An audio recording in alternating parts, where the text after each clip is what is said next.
мы идем где-то 1 милю и еще чуть-чуть до делегатной арки, так называемой визитной карточки этого парка. Но идти надо все время почти в гору. Долго. Ну, где-то, наверное, минут летим. Но, как говорится, искусство требует.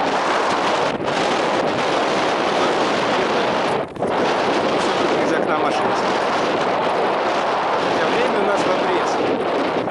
Вечером, сейчас 12:30, нам надо к 7-8 в обрез выйти в Денвер. Нас ждут. А до Денвера 550. Для американских дорог и для нашей машины это, если честно, 4,5 часа езды. А может и меньше.